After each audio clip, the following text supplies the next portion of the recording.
हरे कृष्णा। देखिए, मैं आपको debenture issued as a collateral security पढ़ा रहा था, जिसमें थ्योरी पढ़ा दी थी कि कोलेटरल सिक्योरिटी का मतलब होता है एडिशनल सिक्योरिटी। अब इसके अकाउंटिंग ट्रीटमेंट क्या होंगे? बेसिकली दो अकाउंटिंग ट्रीटमेंट हो सकते हैं। आइए देखते हैं क्या क्या होगा। Accounting treatment: debenture issued as collateral security can be dealt with in two ways in the books of the company. दो तरीके से हम उसको काम कर सकते हैं। पहला तरीका क्या है? पहला तरीका, नो अकाउंटिंग एंट्री, अंडरलाइन करिएगा, no accounting entry is required to be shown in the books of accounts at the time of issue of such debenture. यानी कोई भी अकाउंटिंग एंट्री करने की जरूरत नहीं है। किसके लिए अकाउंटिंग एंट्री किसके लिए करने की जरूरत नहीं है? हाँ, जो डिबेंचर आपने कोलेटरल सिक्योरिटी के तौर पे दिया, लोन जो आपने लिया है बैंक से या ओवरड्राफ्ट लिमिट लिया, उसकी तो एंट्री आप करोगे, बट जो डिबेंचर कोलेटरल सिक्योरिटी के तौर पे आपने रखवाए हैं, उसकी एंट्री करने की जरूरत नहीं है। क्यों? Because there is no immediate liability created by the company. हमने डिबेंचर्स गिरवी रखवा के डिबेंचर की कोई लाइबिलिटी थोड़ी ना ली। लाइबिलिटी तो किस चीज के लिए है? लोन के लिए। बट लोगों को बताना तो पड़ेगा कि हमने डिबेंचर गिरवी रखे, तो बताएं कैसे सर, एंट्री तो कर नहीं रहे। But existence of such debenture issued as collateral security has to be mentioned। कैसे मेंशन करना है? By way of note on the balance sheet. जहां पे स्पेसिफिक लोन का अकाउंट आप लिखेंगे, वहीं पे एक नोट दे देंगे। और प्रैक्टिकल जीवन में भी हम लोग ये पहला ही तरीका फॉलो करते हैं। इस पे क्वेश्चन है, देखते हैं कैसे करना है। बहुत सिंपल होता है। B limited secured an overdraft of ₹80,000 from the bank. Bank से एक ओवरड्राफ्ट यानी एक शॉर्ट टर्म लोन लिया है। कितने रुपए का? 80,000 का। कैसे? By issuing 912% debenture of 100 each as collateral security.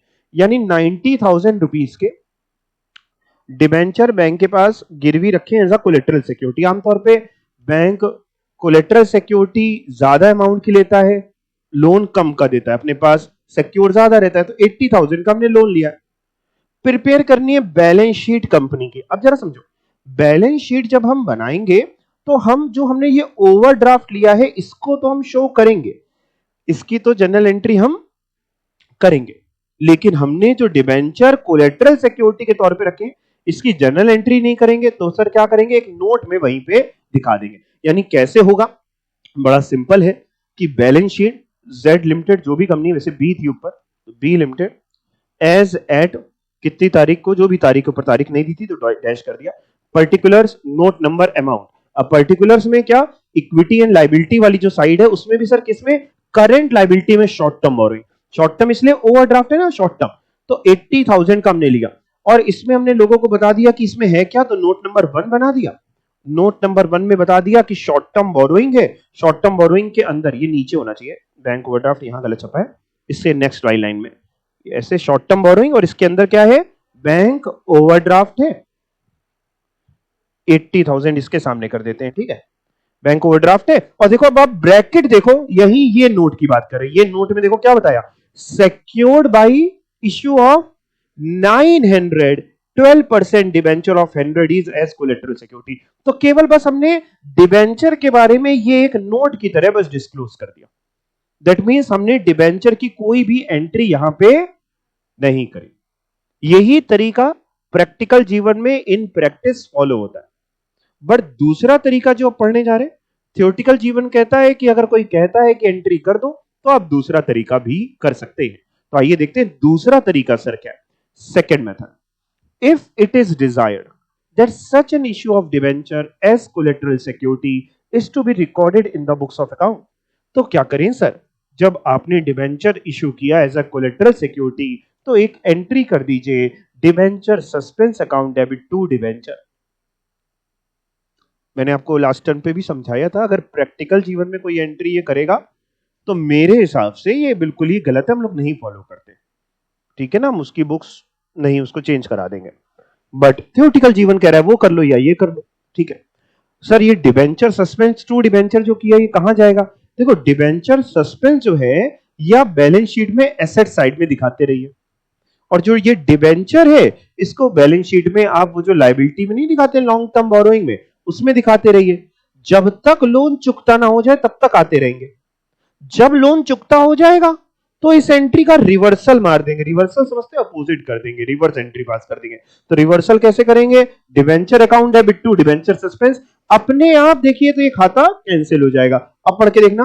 तो सबसे पहले जब इशू किया डिबेंचर को, एंट्री करी debenture suspense to debenture. In this case debenture suspense account will appear on the asset side of the balance sheet. Old syllabus वाले MCQ में ये सब पूछ सकता है।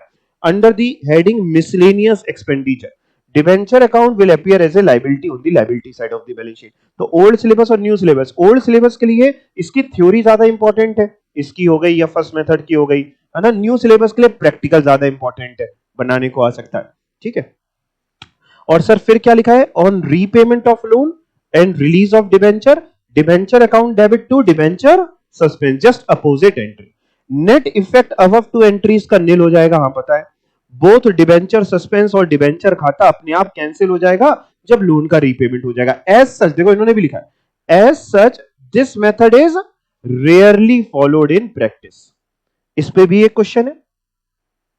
B Limited secured an overdraft of 80,000 from the bank by issuing 912% debenture of 100 each as collateral security. Prepare balance sheet. Exactly same question है। Exactly I think same question था। यही क्वेश्चन वो है, बस यहां पे विदाउट एंट्री करके show किया है, वहां पे विथ एंट्री करेंगे तो क्या फर्क होगा। देखो जब विथ एंट्री करोगे तो जो ओवरड्राफ्ट का ट्रीटमेंट है, जो ओवरड्राफ्ट आपको यहां पे शो हुआ है, इसमें तो कोई अंतर आएगा ही नहीं। ये तो शॉर्ट टर्म बोरोइंग में जाएगा ही जाएगा, ये तो शॉर्ट टर्म बोरोइंग में जाएगा। तो बस सर अंतर क्या आ जाएगा? अंतर ये आ जाएगा, आपको एंट्री जो करनी पड़ेगी debenture suspense to debenture 90,000 rupees के, जिसमें से डिबेंचर जो है, जो टू डिबेंचर क्या है, डिबेंचर जो है ये बैलेंस शीट में आप लायबिलिटी साइड दिखाएंगे लॉन्ग टर्म बोरोइंग में, और डिबेंचर सस्पेंस जो है ये बैलेंस शीट में आप एसेट साइड दिखा देंगे। तो सर कैसे दिखाएंगे? आओ देखें।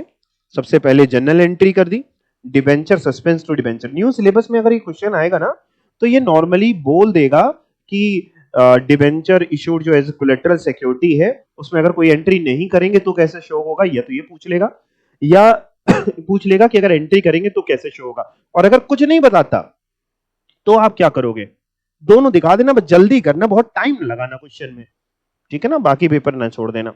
तो डिबेंचर सस्पेंस टू डिबेंचर 90,000, जिसमें इन्होंने इतनी बड़ी देखो आप नरेशन टाइप लिखी, issue of 912% debenture of 100 each as collateral security for a bank overdraft of 80,000 as per board's resolution dated इतना। आप इतनी बड़ी जनरल एंट्री ना भी लिखना, being debenture issued as collateral security, ठीक है ना। हाँ बैलेंस शीट में सर कैसे दिखाएंगे ये थोड़ा समझा दीजिए, कहां आएगा। देखो बड़ा सिंपल है, बैलेंस शीट में इक्विटी एंड लायबिलिटी साइड में, अब देखो एक जो चीज आ रही थी पहले भी वो अभी भी आएगी, करंट लायबिलिटी में शॉर्ट टर्म बोरोइंग 80,000 जो लोन लिया है तुमने, और डिबेंचर इससे ऊपर आएगा इससे पहले जो ये लिखा है, किसमें आएगा? नॉन करंट लायबिलिटी में लॉन्ग टर्म बोरोइंग 90,000, और इसमें भी बता देंगे कि इसमें है क्या, डिबेंचर है तो इसका एक नोट बना दिया वन। शॉर्ट टर्म बोरोइंग में क्या है? ओवरड्राफ्ट है, इसका एक नोट बना दिया। और जो डिबेंचर सस्पेंस डेबिट किया था ये एसेट साइड जाएगा, एसेट में नॉन करंट एसेट्स में, अदर नॉन करंट एसेट्स में 90,000, इसका एक नोट बना दिया। और नोट नीचे बना के दे देना इस तरीके से कि पहला वाला जो नोट था लॉन्ग टर्म बोरोइंग, इसमें 912% डिबेंचर थे 90,000, छोटा सा लिख दिया यहाँ पे कि क्या है ये, इशू किया है एज अ कोलेटरल सिक्योरिटी। दूसरा है short term borrowing, bank overdraft 80,000, ये क्या है? सिक्योर्ड हुए है भाई डिबेंचर जो हमने इशू किया है as a collateral security. Other non current asset में डिबेंचर सस्पेंस है, बात खत्म, ठीक। तो न्यू सिलेबस में अगर ये आ गया क्वेश्चन तो आपकी चांदी है, इजी है, इसमें कुछ करना नहीं, बस एक शो करने का एक तरीका, वो आप एक दो बार देख लेंगे और एक दो बार अपने हाथों से कॉपी में कर लेंगे, आ जाएगा। और क्या हो सकता है डिबेंचर में टॉपिक्स? अगला टॉपिक आ रहा है डिबेंचर इंटरेस्ट का, अच्छा टॉपिक है, इंपॉर्टेंट टॉपिक है।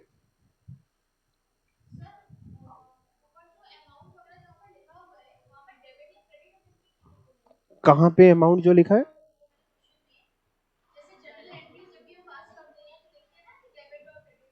ये लिखा है ना जनरल एंट्री पास करी तो ये डेबिट लिखा, यहां डेबिट क्रेडिट नहीं आता बेटा, यहां तो ये जनरल एंट्री नहीं है, ये बैलेंस शीट के नोट्स हैं। बैलेंस शीट में देखो ये होती है बैलेंस शीट का फेस, चेहरा। अब चेहरे में सब कुछ तो दिखा नहीं सकते, चेहरे पे जाना नहीं है, तो चेहरे के पीछे क्या छुपा है उसका बना दिया जाता है नोट्स। और नोट्स में बता देते हैं कि वो जो चेहरा दिख रहा है उसके पीछे उसके ये छुपा हुआ है। ठीक है ना, तो यहां डेबिट क्रेडिट का मतलब जनरल एंट्री नहीं है। ठीक, अब आते हैं डिबेंचर इंटरेस्ट। बताओ कंपनी डिबेंचर्स पे इंटरेस्ट पे करेगी कि कंपनी को मिलेगा? पे करेगी। डिबेंचर पे जो कंपनी इंटरेस्ट पे करती है, आमतौर पे आपने देखा होगा तो डिबेंचर के नाम के साथ डिबेंचर का ब्याज जुड़ा हुआ होता है। जैसे हम लोग नॉर्मली जैसे बोलते हैं ना 12% डिबेंचर, तो वो 12% means rate of interest. 10% debenture तो 10% रेट ऑफ इंटरेस्ट। अच्छा, डिबेंचर पे जब भी ब्याज कैलकुलेट होता है तो उसकी फेस वैल्यू पे होता है, इररिस्पेक्टिव कि वो डिबेंचर आपने पार पे इशू किए थे कि प्रीमियम पे किए थे कि डिस्काउंट पे। डिबेंचर पे जब भी ब्याज निकालना तो किस वैल्यू पे निकालना? फेस वैल्यू, नॉमिनल वैल्यू पे निकालना।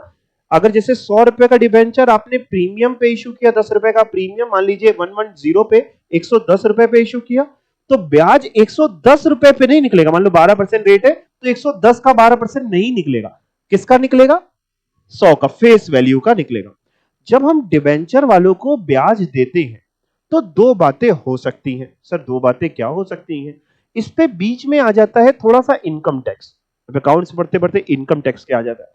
इनकम टैक्स में एक प्रोविजंस होते हैं टीडीएस के, टैक्स डिडक्टेड एट सोर्स। शायद कभी आपने ये वर्ड सुना हो, और नहीं तो इनकम टैक्स में आपने कुछ बच्चे यहां से पढ़े हुए देखे रहे, पढ़े हुए होंगे मेरे से, और कुछ नहीं तो जो टैक्स पढ़ रहे हैं उसको मैं पढ़ाऊंगा, आपके करिकुलम में है।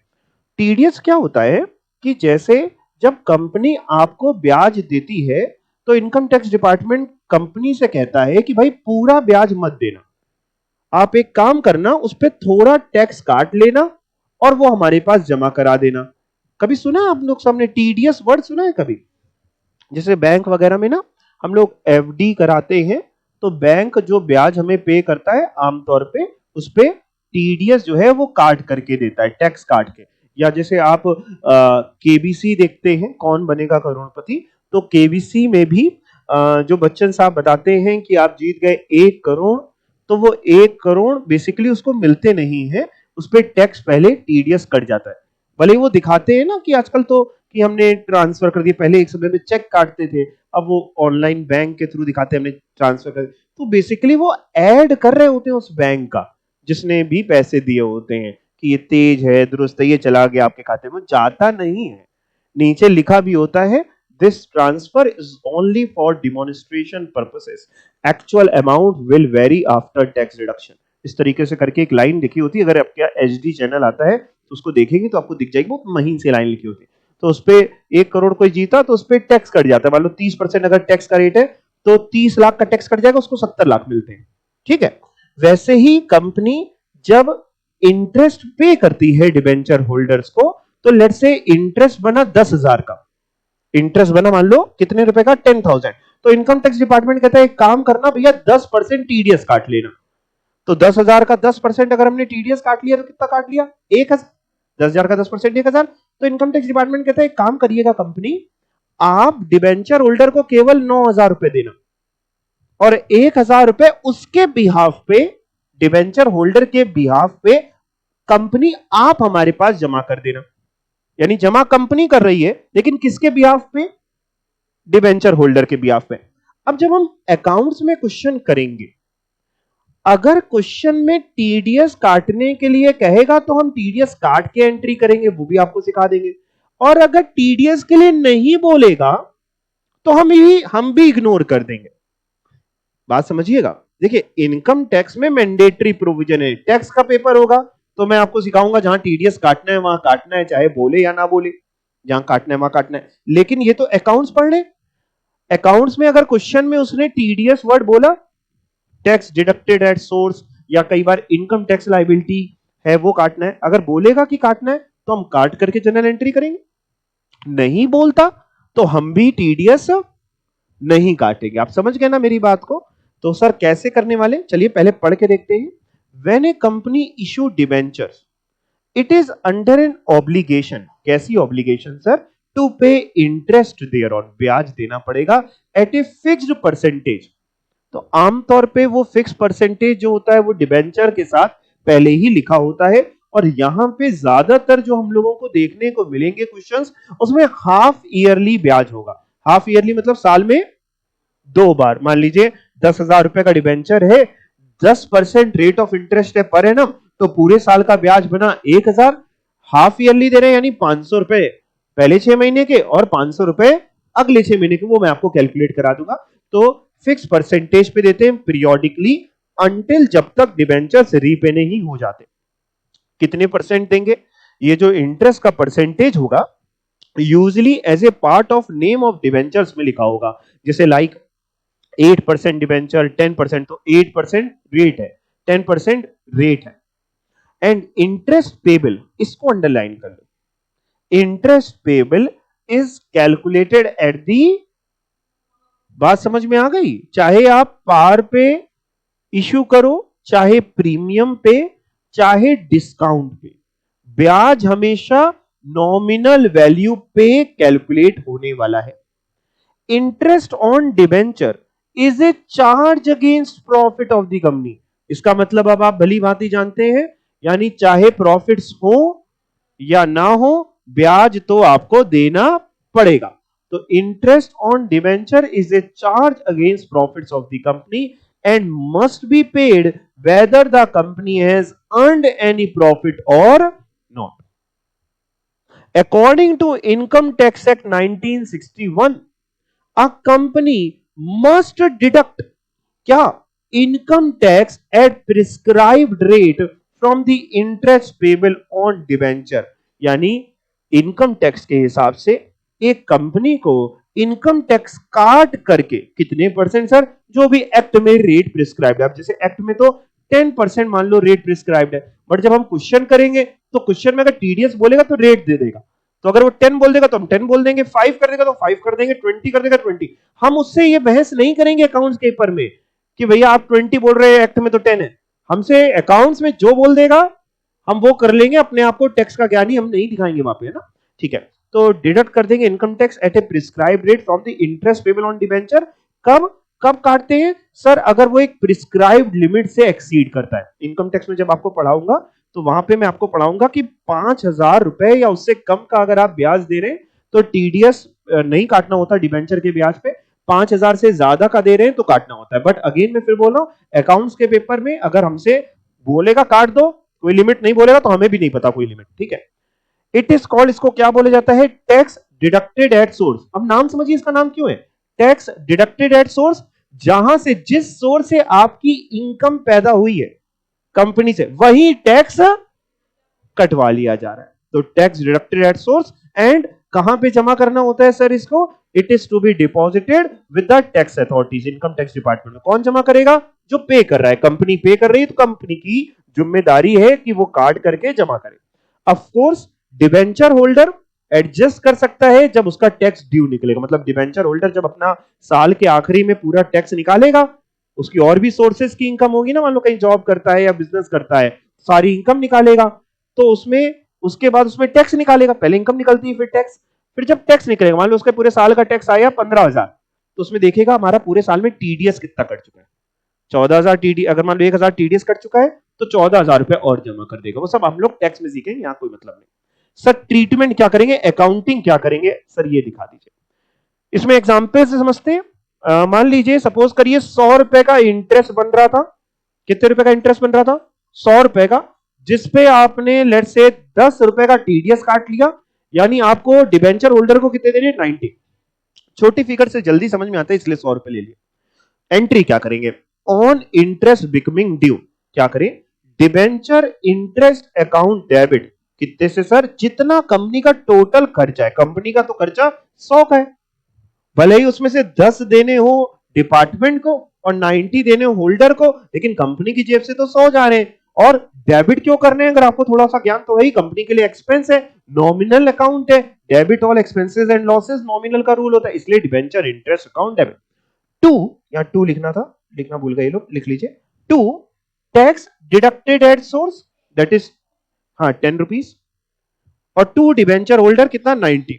अच्छा सुनो, ये जो टैक्स डिडक्टेड एट सोर्स है, इसको to tax deducted at source भी लिख सकते हैं, या to income tax payable word भी यूज कर सकते हैं। कोई भी एक खाता हम अकाउंट्स में खोल सकते हैं, कौन सा, या तो to tax deducted at source, या फिर और करके यहां लिख दूं, और क्या कर सकते हैं, टू इनकम टैक्स पेएबल।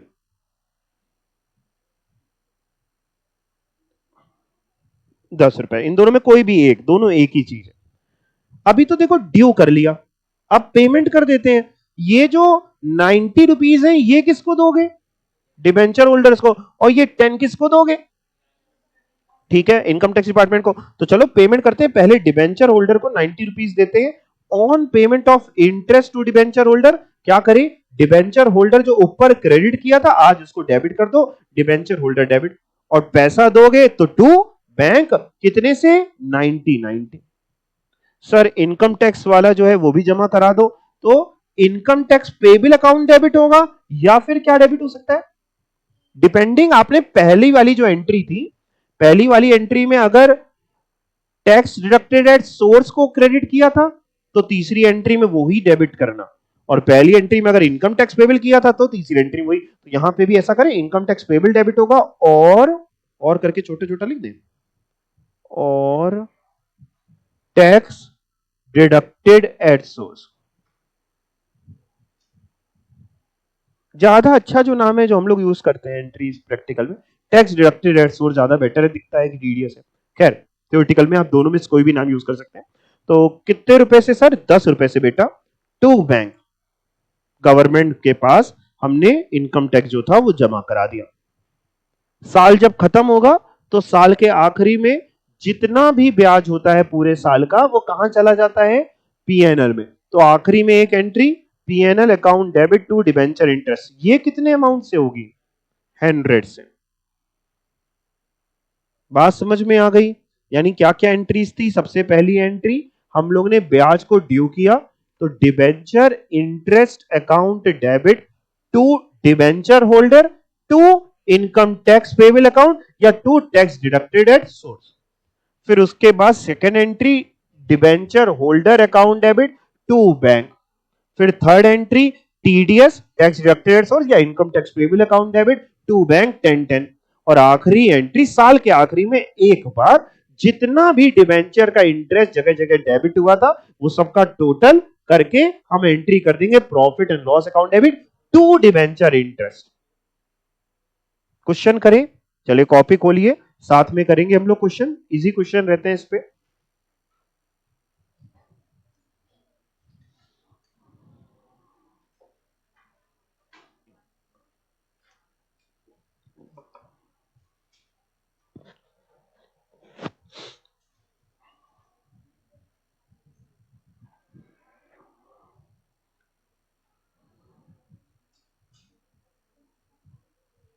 चलिए मैं आपको क्वेश्चन कराऊंगा, पहले पढ़ते हैं ना। M limited had issued ₹5 lakh 10% debentures on which interest was payable half yearly on 30th September and 31st March। Okay, एक कंपनी है एम लिमिटेड, इसने 5 लाख रुपीस के डिबेंचर इश्यू करे हैं जिसपे ब्याज का रेट कितना है, 10%। जरा 5 लाख का 10% निकालो, 50,000। ये जो इंटरेस्ट है ये पूरे साल का है, लेकिन आप पे करते हैं हाफ ईयरली, साल में 2 बार कंपनी ब्याज का भुगतान कर रही है, एक कर रही है 30 सितंबर को और एक कर रही है 31 मार्च को। यानी ऐसे कह सकते हैं कि अप्रैल से लेके सितंबर तक का जो ब्याज है, अप्रैल मई जून जुलाई अगस्त सितंबर, इस 6 महीने का ब्याज दे रही है 30 सितंबर को, और अक्टूबर से लेके मार्च का जो ब्याज है वो दे रही है 31 मार्च को। तो यानी अगर साल का ब्याज है पूरे साल का 50,000, 5 लाख का 10%, तो 6 महीने का ब्याज होगा 25,000। आगे पढ़ते हैं। Show necessary journal entry relating to debenture interest. ठीक है जी, डिबेंचर के इंटरेस्ट से रिलेटेड पूछ रहा है for the year ended 31st March 2022। Okay, assuming that all monies were duly paid by the company. और देखो अब इसमें बोल दिया इसने टैक्स डिडक्टेड एट सोर्स 10%। अगर टीडीएस ना बोलता तो फिर हम टीडीएस, मतलब मैं आपको एक बार ऊपर वापस लेके जा रहा हूं, एक चीज और समझा दे रहा हूं। देखो ये जो हम लोगों ने किया टीडीएस काट के, अगर मान लो टीडीएस काटने के लिए क्वेश्चन ना बोलता तो जो पहली एंट्री आती उसमें क्या चेंज होता? पहली एंट्री डिबेंचर इंटरेस्ट 100 रुपए से डेबिट होता, ये होता, और टू डिबेंचर होल्डर में 100 रुपए आ जाते। ये बीच वाला जो खाता लिखा है ना, to tax deducted at source या टू इनकम टैक्स पेबल, ये नहीं आता। तो पहली एंट्री हो जाती debenture holder, debenture interest to debenture holder 100 रुपए, 100 रुपए। दूसरी entry debenture holder to bank होती कितने से? 100 रुपए से। तीसरी नहीं होती, तीसरी टीडीएस हमने किया नहीं, तो तीसरी होती लेकिन ये वाली तीसरी नहीं होती। कौन सी तीसरी होती? फिर चौथी वाली तीसरी बन जाती आखिरी में साल के PNL account debit to debenture interest. But यहां बोल रहा है काटने के लिए, तो चलिए काट देते हैं हम लोग भी। और आइए कॉपी में जरा करते हैं, कॉपी खोल लीजिए। साल में सबसे पहले 30 सितंबर आएगा कि 31 मार्च आएगा? पहले क्या आएगा? 30 सितंबर। तो चलिए कॉपी खोलिए, 30 सितंबर।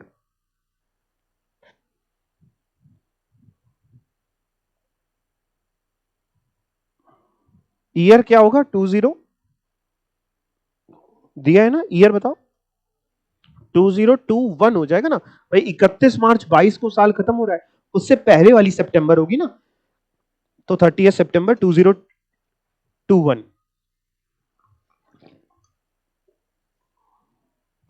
चलो भाई एंट्रीज करते हैं। क्या एंट्री करेंगे? सबसे पहली entry debenture interest account debit to tax deducted at source account. अगर आप इनकम टैक्स पेबल खोलना चाहें तो वो भी कर सकते हैं, कोई दिक्कत नहीं। और टू डिबेंचर होल्डर अकाउंट। अच्छा, आपने 6 महीने का ब्याज कितना बताया था बेटा? 25,000। भाई 50,000 पूरे साल का था, 5 लाख का 10%, तो 6 महीने का 25,000। और टीडीएस का रेट क्वेश्चन में कितना दिया? 10%। 25,000 का 10% 2500 टीडीएस में आ जाएगा, और बची हुई फिगर चली जाएगी डिबेंचर होल्डर में। कितना बचेगा? 22,500, 22,500। ठीक है,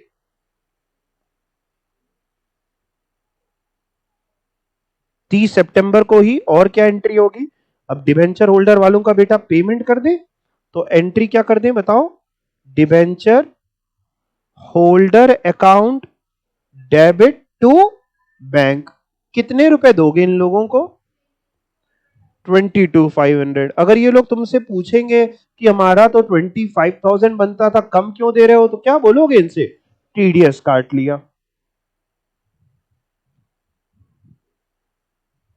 ये लोग तुमसे कुछ कहेंगे नहीं कि क्यों काट लिया, ये तो मैंडेटरी प्रोविजन है। आप दिखा देना कि एक्ट में लिखा है तो हमें काटना पड़ा, है ना? अच्छा सर, ऐसा सब आप समझाते रहते हैं। हाँ, आपको क्वेश्चन थोड़ी ना पूछेगा। टीडीएस जमा कर दें, तो टीडीएस अकाउंट डेबिट, या अगर तुमने पहली एंट्री में क्या खोला था? टू टीडीएस खोला था, मतलब मैंने टीडीएस लिखा, तुमने पूरा नाम लिखना, to tax deducted at source, वो खोला था कि इनकम टैक्स पेबल? जो खोला था वही डेबिट करना कुल मिला के। टीडीएस खोला तो टीडीएस डेबिट टू बैंक। और कितना था? 2500। नरेशन न्यू सिलेबस वाले लिख लेना भाई, बोलना नहीं एग्जाम में। सर आपने कहा कि आप पीएनएल में भी ट्रांसफर कर दो। देखो प्रॉफिट एंड लॉस वाली एंट्री हम कर सकते हैं, बट वो ना साल में एक बार करनी चाहिए। तो अभी ये हाफ ईयरली क्वेश्चन है, तो 30 सितंबर को ये 3 एंट्री कर दे रहे हैं। 31 मार्च को भी, 31 मार्च को फिर करनी पड़ेगी ना आपको, तो 31 मार्च को फिर से ये तीनों एंट्री रिपीट हो जाएंगी। तो आप लिख लो, मैं नहीं लिख रहा, ये सेम एंट्री। और 31 मार्च को एक और काम कर देंगे साल के आखिरी में पीएनएल वाली। तो पहले आप ये 31 मार्च को एज इट इज, ये तीनों एंट्री फिर रिपीट हो जाएंगी। 31 मार्च 2022, 31 मार्च 2022।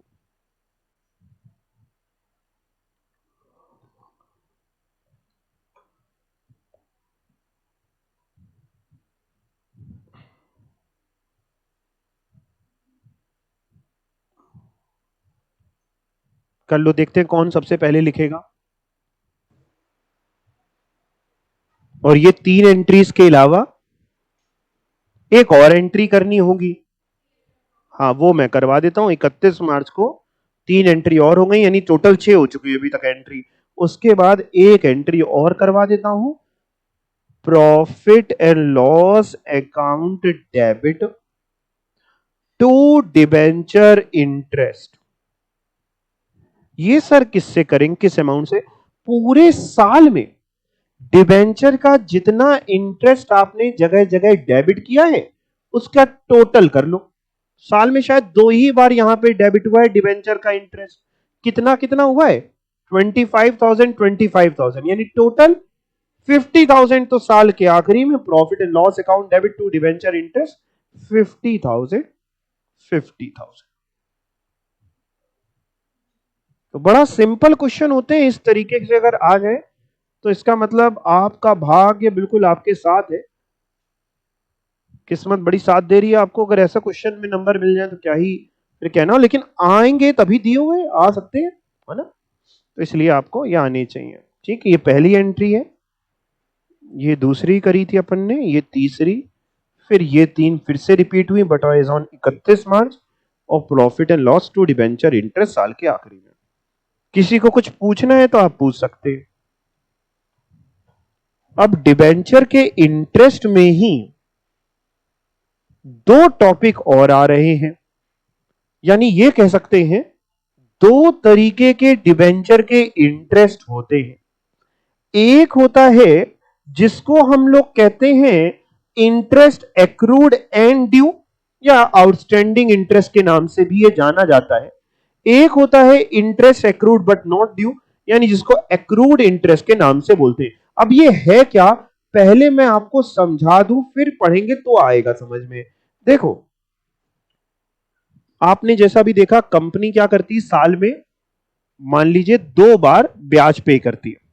मान लो एक कंपनी है, वो साल में 2 बार ब्याज पे करती है, और 2 बार लेट्स से एक देती है 30 सितंबर को और एक देती है बेटा 31 मार्च को। और अपनी जो बुक्स क्लोज करती है वो भी बिल्कुल ठीक आप कह रहे हैं, 31 मार्च को बुक्स क्लोज करती है, 31 मार्च को बुक्स क्लोज करती है। अब जरा समझना, कंपनी साल में 2 बार ब्याज देती है, 30 सितंबर को, एक 31 मार्च को। जब भी हम लोग ये बोलते हैं ना कि कंपनी साल में 2 बार ब्याज देती है, 30 सितंबर, एक 31 मार्च, अब इसका मतलब ये होता है कि 30 सितंबर ड्यू डेट है। हो सकता है कई बार ब्याज देते देते 1-2 दिन का समय लग जाए प्रोसेस होने में, है ना, उसके अकाउंट से, कंपनी के अकाउंट से डिबेंचर होल्डर के अकाउंट में जाने में। जैसे 30 सितंबर का ब्याज है तो मे भी 1-2 अक्टूबर तक, है ना, या वो दृश्यम की तरह 2-3 अक्टूबर तक आपके खाते में पहुंच जाए। या मार्च वाला जो ब्याज है, 31 मार्च वाला, वो हो सकता है कि 1-2 अप्रैल तक आपके खाते में 1-2 दिन लग जाए। अब जरा समझिए है क्या, जो ये 30 सितंबर का ब्याज है, ये अगर 1-2 अक्टूबर, 4 अक्टूबर, 5 अक्टूबर को आया भी तो इसी साल के विद इन ट्रांसफर भी हो गया। हमारी बुक्स क्लोज हो रही 31 मार्च, वो तो ट्रांसफर भी हो गया। बट जो ये 31 मार्च वाला ब्याज है, जो ये हाफ ईयरली ब्याज है, अभी अकाउंटिंग एंट्री जब अपने ने ऊपर वाले क्वेश्चन में करी तो उसमें तो हमने अकाउंटिंग एंट्री हमारे हाथ में थी, तो हमने पेमेंट दिखा दिया कि 31 मार्च को ही हो गया। नहीं, 31 मार्च को हम लोग ने पेमेंट कर दिया, लेकिन हो सकता है प्रैक्टिकल जीवन में 31 मार्च को ब्याज हम ड्यू कर लें। ड्यू करने की entry, debenture interest account debit to debenture holder, TDS है तो टू टीडीएस भी, ठीक है ना। तो debenture interest to debenture holder, फिर पेमेंट करते हैं डिबेंचर होल्डर टू बैंक। ये जो पेमेंट वाली एंट्री है डिबेंचर होल्डर टू बैंक, हो सकता है ये पेमेंट आप उस दिन पे ना कर पाए, क्लोजिंग का दिन है, बिजी रहे, प्रोसेस होने में टाइम लग जाए, है ना। बैंक्स हो सकता है क्लोजिंग के मारे 31 मार्च बंद रहते हैं, नहीं काम हो पाए, 1 अप्रैल 2 अप्रैल को आप पेमेंट कर पाए। अब बट बुक्स तो हम बना रहे हैं 31 मार्च की, और बैलेंस शीट भी जो होती है वो आपको पता है, बैलेंस शीट जो होती है वो एज एट 31 मार्च की होती है, यानी वो 31 मार्च की पोजीशन लोगों को रिफ्लेक्ट करती है। अब 31 मार्च वाले दिन पे ये जो ब्याज था 31 मार्च तक का, ये ब्याज एक्रू भी था और ड्यू भी था। सर मतलब एक्रू भी और ड्यू भी, अभी समझा दूंगा। एक्रू भी था और ड्यू भी था, लेकिन अभी पेमेंट नहीं हुआ। अब हम करें क्या, भाई 31 मार्च तक का ब्याज का जो खर्चा है ये तो हमें प्रॉफिट एंड लॉस में इसी साल में दिखाना पड़ेगा, क्योंकि खर्चा तो इसी साल का है। इस साल का जब पीएनएल बनेगा तो ये खर्चा तो हम दिखाएंगे, लेकिन अभी ब्याज पेमेंट तो किया नहीं है। तो पेमेंट नहीं किया तो सर फिर क्या करें? हम जो ब्याज बचा है, जो आउटस्टैंडिंग इंटरेस्ट है, इसको बोलते हैं outstanding interest, interest accrued and due, but अभी पे नहीं किया तो आउटस्टैंडिंग इंटरेस्ट, इसको दिखा देंगे 31 मार्च में करंट लायबिलिटी में। कहां दिखा देंगे? कि भाई पेमेंट अभी करना है, फिर 1-2 अप्रैल को पेमेंट हो जाएगा, वो अपने आप वाला खाता गायब हो जाएगा।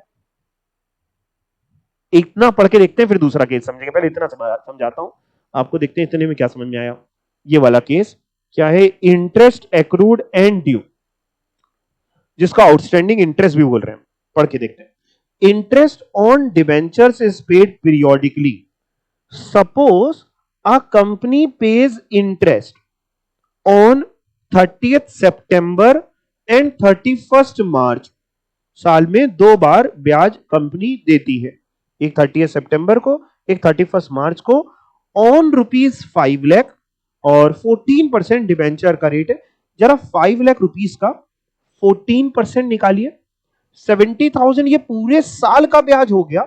6 महीने में दे रहे हैं 35,000। The company will pay 35,000 rupees in every 6 months. हर कितने महीने में देंगे? 6 महीने में। अच्छा एक बात बताना, मान लो आज आपने किसी कंपनी के डिबेंचर खरीदे, लेट से आज था, मान लो आज डेट थी 1 अप्रैल, 1 अप्रैल को, 1 अप्रैल लेट से ईयर भी लिख दे, मान लो आज है 2021, मान लेते हैं थोड़ी देर के लिए ना, पीछे जा सकते हैं, तो मान लेते हैं आज 1 अप्रैल 2021 है, हमने किसी कंपनी के डिबेंचर खरीदे। वो कंपनी कह रही सर हम आपको ब्याज 30 सितंबर और 31 मार्च को देंगे। हमने कहा ठीक, हमने डिबेंचर खरीद लिए। मई में 31 मई 2021 को हमें पैसों की जरूरत पड़ी। क्या हम कंपनी को अप्रोच कर सकते हैं कि देखिए कंपनी हमें पैसों की जरूरत है और 2 महीने हो गए डिबेंचर खरीदे हुए, तो आप एक काम कर दीजिए सर, 2 महीने का ब्याज हमको दे दीजिए। भाई हमारा पैसा आपने यूज तो कर लिया, तो इंटरेस्ट एक्रू तो हो गया, देना तो आपको है ही, तो अभी दे दो। क्या ऐसा कर सकते हैं? आंसर इज नो, क्योंकि कंपनी ने एक प्रिस्क्राइब डेट बताई है, उससे पहले कंपनी आपको ब्याज नहीं देगी। नहीं तो ऐसे तो कोई भी डिबेंचर होल्डर, एक ही डिबेंचर होल्डर तो होगा नहीं, बहुत सारे होंगे, तो कोई भी कभी भी आ जाएगा कि हमारे 4 दिन का ब्याज भी दे दो, जरा आज शाम के उसका इंतजाम नहीं है, जरा 500 रुपए देना। आप समझ रहे हैं बात को ना? तो कंपनी ने एक बेसिकली एक डेट्स बता रखी हैं, उस डेट से पहले कंपनी आपको देने के लिए लायबिल नहीं है। इंटरेस्ट एक्रू तो रोज हो रहा है, एक्रू रोज हो रहा है, मतलब जैसे जैसे कंपनी पैसा यूज कर रही है तो कंपनी लायबिल तो है देने के लिए, बट ड्यू अभी नहीं हुआ, ड्यू होगा ड्यू डेट पे। ये होता है इंटरेस्ट एक्रूड एंड ड्यू। तो जैसे अगर हम बात कर रहे हैं कि ब्याज की डेट 30 सितंबर और 31 मार्च है, तो 31 मार्च तक का ब्याज एक्रू भी हो गया, कंपनी ने पैसा यूज तो किया तो एक्रू हो गया, और ड्यू भी हो गया। हाँ अभी दिया नहीं, 1-2 दिन में कंपनी दे देगी। इतनी बात समझ में आई? ठीक है ना? पढ़ के देखते हैं क्या लिखा है। लिखा है कंपनी साल में लेट से 2 बार ब्याज दे रही, क्या डिबेंचर होल्डर इन दोनों बार से पहले ब्याज मांग सकता है? Answer is no, the debenture holder can not demand interest before these specified. Clear हो गया ना बात आपको? ऐसा आप नहीं कह सकते कि सर हमको 4 दिन का ब्याज जो बना वो दीजिए, नहीं। Assuming that accounting period ends on 31 मार्च, 31 मार्च को अकाउंटिंग पीरियड खत्म होता है, तब जरा समझिए, जो 30 सितंबर तक का ब्याज रहा होगा वो तो कंपनी ने पे कर दिया होगा, भले ही 30 सितंबर को किया हो, 1, 2, 5, 10 अक्टूबर तक किया हो। लेकिन बात आती है जो सितंबर के बाद से, यानी अक्टूबर से, 1 अक्टूबर से 31 मार्च तक का ब्याज है, ये एक्रू भी हो गया, ड्यू भी हो गया, लेकिन हो सकता है अभी पेमेंट 31 मार्च तक ना हो पाया, उसी दिन ना हो पाया हो। Interest from 1 October to 31 March हो सकता है अनपेड बचा हो। बात समझ में आई? In that case debenture interest is accrued and due, accrue भी हो गया और ड्यू भी हो गया। एंड इसको टेक्निकली हम लोग जो बोलते हैं टर्म्ड एज क्या, आउटस्टैंडिंग इंटरेस्ट। की भाई कंपनी की लायबिलिटी तो आई गई है, ड्यू डेट तो आ गई, देना है आपको, एंड उसको सर कैसे रिकॉर्ड करेंगे, बैलेंस शीट वगैरह में क्या दिखाएंगे, तो पहले एंट्री क्या करेंगे, देखो डिबेंचर का जो ब्याज है उसके लिए डिबेंचर इंटरेस्ट ही डेबिट होगा। टू सर क्या करेंगे, टू कर देंगे आउटस्टैंडिंग इंटरेस्ट अकाउंट या आउटस्टैंडिंग डिबेंचर इंटरेस्ट अकाउंट। मान लीजिए 31 मार्च तक का ब्याज वही 35,000 था, साल में 2 बार थे ना, पूरे साल का 70,000 था उस एग्जांपल में, तो जो अक्टूबर से मार्च का 35,000, तो एंट्री करेंगे debenture interest 35,000 to outstanding debenture interest.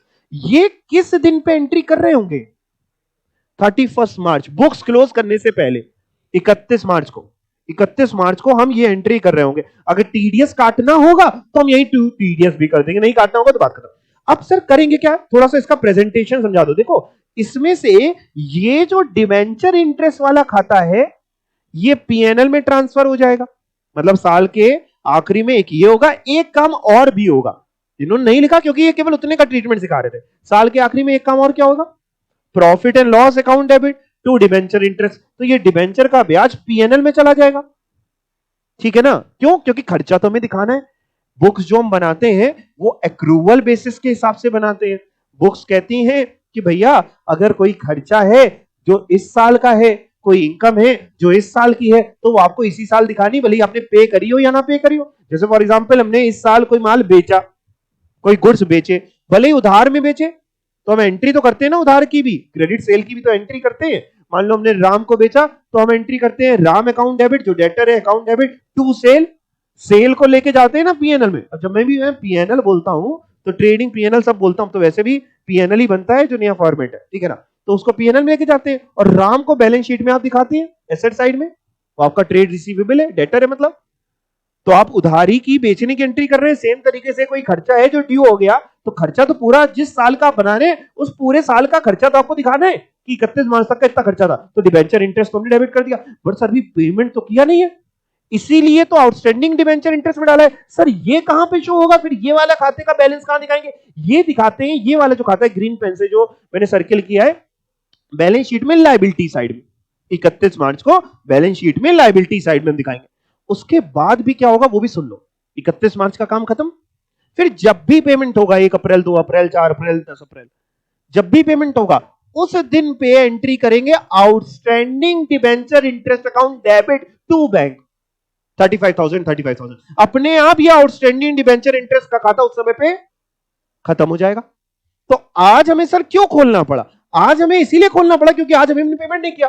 अगर हम इसी दिन पे पेमेंट कर रहे होते, थियोरेटिकली कर सकते थे, प्रैक्टिकली थोड़ा मुश्किल होता। थियोरेटिकली इसी दिन पे ड्यू हुआ, इसी दिन पे पेमेंट किया, तो ये क्वेश्चन ऊपर की तरह बन गया जो भी आपने कॉपी में किया है। 31 मार्च के लिए आपने क्या एंट्री करी, 31 मार्च को भी debenture interest to debenture holder, और फिर डिबेंचर होल्डर टू बैंक 31 मार्च को आपने पेमेंट कर दिया। जब पेमेंट कर दिया तो फिर outstanding debenture interest balance sheet में नहीं आ रहा था करंट लायबिलिटी में, लेकिन डिबेंचर का इंटरेस्ट पीएनएल में जा रहा था। यहां क्या हो रहा है, डिबेंचर का इंटरेस्ट को तो पीएनएल में लेके जाना है, पेमेंट किया नहीं है अभी, पेमेंट करेंगे 2-4 तारीख तक, तो ये जो आउटस्टैंडिंग है ये बैलेंस शीट में करंट लायबिलिटी में हम दिखाएंगे। अब पढ़ के देखते हैं इन्होंने क्या लिखा है, लिखा है द लायबिलिटी जो है ये आउटस्टैंडिंग डिबेंचर इंटरेस्ट की, वो कहां दिखाएंगे सर, अदर करंट लायबिलिटी में बैलेंस शीट में। और डिबेंचर इंटरेस्ट कहां जाएगा वो तो लिखा नहीं, वो तो पता ही है ना कहां जाने वाला है, पीएनएल में, प्रॉफिट एंड लॉस अकाउंट। तो क्या पढ़ा आपने, क्या पढ़ा, हेडिंग क्या थी, ये इंटरेस्ट था जो एक्रू भी हो गया था और ड्यू भी हो गया था, इंटरेस्ट एक्रूड एंड ड्यू, या जिसको हम लोग आउटस्टैंडिंग इंटरेस्ट बोलते हैं। एक और होता है वो भी समझ लेते हैं, फिर आपका डाउट अगर कोई बचेगा तो मैं लूंगा। एक और सुनिएगा, मान लीजिए कंपनी ने डिबेंचर इशू करे और कंपनी ने डिबेंचर होल्डर से कहा कि सर हम आपको साल में 2 बार पेमेंट देंगे, एक 30 जून को देंगे और एक 31 दिसंबर को देंगे। ड्यू डेट जो कंपनी ने बताई डिबेंचर होल्डर को ये बताई। पहली बात तो ये बता सकते हैं कंपनी एक्ट के हिसाब से कि नहीं, बिल्कुल बता सकते हैं, ड्यू डेट तो कंपनी की मर्जी है क्या बताना चाह रही, तो उन्होंने डिबेंचर होल्डर से कहा कि हम साल में 2 बार हम भी ब्याज देंगे, बट हम ऊपर वाले दूसरी जो कंपनी थी उसकी तरह 30 सितंबर 31 मार्च फॉलो नहीं करेंगे, हम आपको जून में और दिसंबर में, यानी जून और दिसंबर का मतलब 1 जनवरी से जून तक का जो ब्याज होगा, जनवरी फरवरी मार्च अप्रैल मई जून, इस 6 महीने का 30 जून को ड्यू कर लिया करेंगे और 1-2 दिन में पेमेंट कर दिया करेंगे। और जो आपका जुलाई से लेके 1 जुलाई से लेके 31 दिसंबर, ये भी 6 महीने हो रहे हैं, जुलाई अगस्त सितंबर अक्टूबर नवंबर दिसंबर, इस 6 महीने का 31 दिसंबर को देंगे। अब लेकिन होता क्या है, कंपनी अपनी जो बुक्स क्लोज करती है वो तो क्लोज करती है 31 मार्च को, 31 मार्च को। अब जब बुक्स क्लोज करने बैठी कंपनी 31 मार्च को, तो 31 दिसंबर तक का तो ब्याज कंपनी पे कर चुकी होगी, भले 31 दिसंबर को किया हो या 1-2 जनवरी को किया, वो सारा काम हो चुका होगा। बचता है उसके बाद का ब्याज 31 दिसंबर के बाद, और 31 मार्च तक कितने महीने होते हैं? 3 महीने। कौन कौन से 3 महीने? जनवरी फरवरी मार्च। ये जो ब्याज है ये एक्रू तो हुआ है, कंपनी ने पैसा यूज तो किया है, लायबिलिटी तो है, लेकिन अभी ड्यू नहीं हुआ। ड्यू क्यों नहीं हुआ? ड्यू तो होगा 30 जून को। डिवेंचर होल्डर उससे पहले हमारे पास नहीं आ सकता कि सर ये 3 महीने का ब्याज हमको दे दीजिए। ड्यू तो होगा 30 जून को। 30 जून को हम ये जनवरी फरवरी मार्च का भी दे रहे होंगे और उधर के अप्रैल मई जून का भी दे रहे होंगे। बात लेकिन ये है साहब, हम अपनी बुक्स क्लोज कर रहे हैं 31 मार्च में। अकाउंटिंग ये कहती है कि आप सर बुक्स क्लोज कर रहे हैं 31 मार्च में, यानी आप अपनी बुक्स में जो प्रॉफिट एंड लॉस में खर्चा दिखाओगे ब्याज का, वो तो पूरा 31 मार्च तक का दिखाना पड़ेगा ना सर। आप ऐसा नहीं कर सकते कि आपने ब्याज दिखाया केवल 31 दिसंबर तक का, तो इनकम और एक्सपेंस मिसमैच हो जाएगा। एक छोटे में होता था, एक मैचिंग प्रिंसिपल हुआ करता था, आपने पढ़ा नहीं होगा। मैचिंग प्रिंसिपल ये कहता था, आपने पढ़ा नहीं होगा, ये मैं इसलिए बोलता हूं क्योंकि आप क्या ही पढ़ते हैं, बुक्स में होता है 11th क्लास की बुक में। मैचिंग प्रिंसिपल ये कहता था कि जितने टाइम की इनकम होनी चाहिए उतने ही टाइम का एक्सपेंस होना चाहिए। ऐसा नहीं हो सकता कि इनकम सेल दिखा दी 12 महीने की और खर्चा दिखा रहे हो 9 महीने का। ये तो मिसमैच हो गया साहब, ये तो आप लोगों की आंखों में धूल झोंक रहे हो, अपने प्रॉफिट जबरदस्ती इन्फ्लेट कर रहे हो। तो जितने महीने के एक्सपेंस उतने महीने के आपको इनकम दिखानी है। और नॉर्मली हम लोग 31 मार्च को क्लोज करें तो पूरे साल का 31 मार्च तक का दिखाना है। अब 31 मार्च तक का ब्याज में दिसंबर तक का ब्याज हम दिखा चुके होंगे 31 दिसंबर तक का, लेकिन जनवरी फरवरी मार्च के ब्याज की भी हमने कोई एंट्री नहीं करी होगी, क्योंकि वो ब्याज एक्रू तो हुआ, ड्यू हुआ ही नहीं। आप बात समझ रहे हैं? तो हम ऐसे ब्याज को कहते हैं interest accrued but not due. ऐसे ब्याज को जो 31 मार्च को हम बोल रहे हैं, इसको क्या बोल रहे हैं? Interest accrued but not due. इससे ऊपर वाले केस में हम बोल रहे थे interest accrued and due, accrue भी था ड्यू भी था, बट यहां तो एक्रू तो है, इस वाले में एक्रू तो है लेकिन ड्यू नहीं है। तो पहले तो बताओ खर्चा दिखाएं, यस और नो? खर्चा दिखाना पड़ेगा इस 3 महीने का भी ब्याज का। सर एंट्री क्या करेंगे? एंट्री में डिबेंचर इंटरेस्ट ही डेबिट करेंगे 3 महीने से, टू एक्रूड इंटरेस्ट कर देंगे। एक्रूड इंटरेस्ट इसलिए कि लोगों को समझ में आ जाए कि अभी ये ड्यू नहीं हुआ है, तो खर्चा हमें दिखाना पड़ेगा। पहले पढ़ते हैं फिर एंट्री समझेंगे, देखते हैं, पहले थ्योरी पढ़ के समझने की कोशिश करते हैं। Interest accrued but not due, that is accrued interest. While preparing final accounts, interest जो अप टू क्लोजिंग डेट है, यानी अगर 31 मार्च की आपकी बुक्स क्लोज हो रही है तो ब्याज up to 31 March must be taken into account. खर्चा अप टू 31 मार्च को आपको बुक्स में लेना पड़ेगा। Though the same is simply accrued but not payable, हो सकता है वो ब्याज सिंपली एक्रू तो हो गया हो लेकिन पेबल ना हो। For example, if the debenture interest is paid on 30th June and 31st दिसंबर, साल में आप 2 बार ब्याज यहां भी दे रहे हैं, बट ब्याज की जो पेमेंट की डेट है लेट्स से वो 30 जून है और 31 दिसंबर है, and the company closes its books on 31st March, तो 31 दिसंबर के तक का ब्याज तो कंपनी कर चुकी होगी। उसके बाद का ब्याज जनवरी फरवरी मार्च का ब्याज एक्रू हो गया, ड्यू नहीं हुआ, लेकिन एंट्री तो आपको उसकी भी करनी पड़ेगी। आफ्टर द पेमेंट ऑफ ब्याज of 31 December, next payment will be made on 30th June in the next accounting period, but for proper accounting interest from 1st January to 31st March must be accounted for. बात समझ में आई? क्या बोल गए? कह रहे हैं आफ्टर द पेमेंट ऑफ 31 दिसंबर के ब्याज, after the payment of interest of 31st December, next payment अब कब होगा? नेक्स्ट पेमेंट तो ड्यू कब होगा? 30 जून को। लीगली तो ड्यू तब होगा, लेकिन फॉर प्रॉपर अकाउंटिंग, सही अकाउंटिंग के लिए, मैचिंग प्रिंसिपल को फॉलो करने के लिए, इंटरेस्ट जो है 1 जनवरी से 31 मार्च, उसको भी तो आपको खर्चे में सर दिखाना पड़ेगा। ऐसा नहीं कर सकते कि एक काम करेंगे 30 जून को ही खर्चा बुक करेंगे पूरा, नहीं सर, तो फिर दिक्कत क्या होगी? इस साल सर 9 महीने का खर्चा हो जाएगा, अगले साल 15 महीने का खर्चा हो जाएगा, सर ये तो गलत हो जाएगा ना सर। स्टेक होल्डर्स को, शेयर होल्डर्स को कैसे समझ में आएगा आपने क्या किया है? तो आपको उसी साल का खर्चा दिखाना है। तो सर ऐसे ब्याज को बोलते क्या है? It is called interest accrued but not due, या सिंपली इसको क्या बोल सकते हैं? Accrued interest. और वो क्या है? Outstanding interest. अब सुनो, न्यू सिलेबस वाले डिफरेंस में क्वेश्चन आता है। पहले भी जब, अभी ऐसा तो है नहीं कि पहली बार पेपर सब्जेक्टिव हुआ है, इससे पहले जब एमसीक्यू से पहले भी सब्जेक्टिव था, तब भी मैं पढ़ाता था, तब ये डिफरेंस में बहुत बार पूछते थे क्वेश्चन। तो ये एक तो थ्योरी में डायरेक्टली न्यू सिलेबस में डिफरेंस में आ जाएगा, 3, 2, 3, 4 नंबर में डिफरेंस में पूछ लेगा, what is the difference between, या distinguish between accrued interest and outstanding interest, या outstanding interest and accrued interest. तो बता देना, समझा देना, ऊपर जो लाइनें लिखी हैं और एक जो छोटा सा एग्जांपल आप भी बना देना। जरूरी नहीं अमाउंट सेम लो, आप चेंज करके, लेकिन समझा देना, ठीक है ना। और एंट्री समझा देना, या न्यू सिलेबस में प्रैक्टिकल में भी आ सकता है, ठीक है ना। और ओल्ड सिलेबस में बेसिकली पूछ सकता है कि इंटरेस्ट एक्रूड एंड ड्यू को क्या बोलते हैं, 4 ऑप्शन। तो ये आपको पता है, इंटरेस्ट एक्रूड एंड ड्यू, एक ऑप्शन दिया आउटस्टैंडिंग इंटरेस्ट, एक दिया है एक्रूड इंटरेस्ट, तो आप क्या बोलेंगे?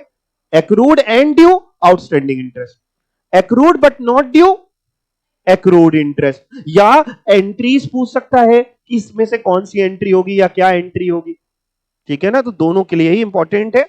ओके जी, ओके। इसकी एंट्री क्या करी है सर इन लोगों ने? Debenture interest account debit to accrued debenture interest. अगर मैं सेम एग्जांपल को पकड़ूं, मतलब अमाउंट के लिए सिर्फ, तो जैसे यहां पे हमने जब किया था तो हमने 35,000 से किया था, आउटस्टैंडिंग वाले में आपको दिख रहा है ना, डिबेंचर इंटरेस्ट अकाउंट डेबिट, तो आउटस्टैंडिंग डिबेंचर इंटरेस्ट 35,000 कैसे आया था, कोई बच्चा बता सकता है? 5 लाख का 14% 70,000 पूरे साल का था, 6 महीने का 35,000। हमको केवल इतना बता दो, यहां पे भी मान लो 5 लाख की फिगर मान लेते हैं, 14% का ब्याज मान लेते हैं, आप केवल बता दो यहां पे ब्याज कितना आएगा? 35,000 ही आएगा कि कुछ कम या कुछ ज्यादा? 3 महीने का, और ये था 6 महीने का। यहां समझ गए ना क्यों 3 महीने का आएगा? क्योंकि यहां जनवरी फरवरी मार्च का आएगा, ये 6 महीने का था, है ना। यानी 35,000 का भी ये तो 6, तो कितना था? नहीं नहीं, 35,000 का आधा करो, 17,500 आएगा। 3 महीने का ब्याज, जो भी 3, मतलब ये मैंने वही एग्जांपल को अमाउंट माना, बट एक्चुअल में तो आपको दिया होगा। दैट मींस ये यहां पे आएगा जनवरी से 1 जनवरी से 31 मार्च का जो भी ब्याज होगा। 17,500 सर कैसे आया? अगर वही एग्जांपल पकड़ा है तो ऐसे आया, 5 लाख का 14% ये पूरे साल का, 3 महीने का इंटू 3/12। और ये कैसे आया था? ये ब्याज जो था बेटा, ये 6 महीने का आपने निकाला था, 5 लाख का 14% इंटू 6/12। और ये 6 महीने कौन से थे? ये थे आपके अक्टूबर से मार्च के, अक्टूबर नवंबर दिसंबर से मार्च वाले, ये जनवरी से मार्च वाले। आपका new syllabus old syllabus? New syllabus, working पूरी आपको शो करनी है।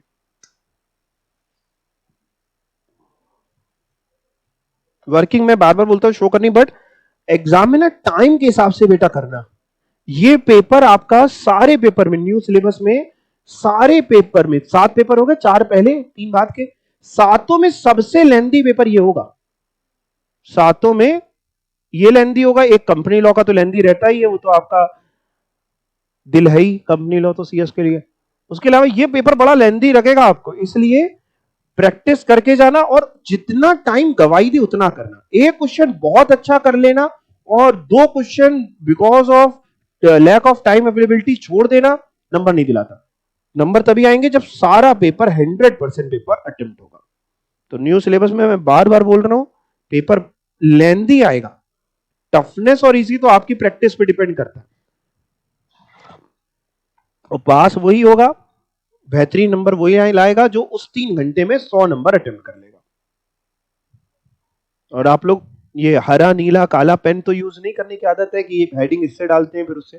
न्यू सिलेबस वाले खास तौर पे एक सुंदर सा पेन जिससे आप लिखते हो, अभी से उसी से ही लिखने की हैबिट डालिए जिससे एग्जाम में लिखने वाले। पेन चेंज मत किया करिए।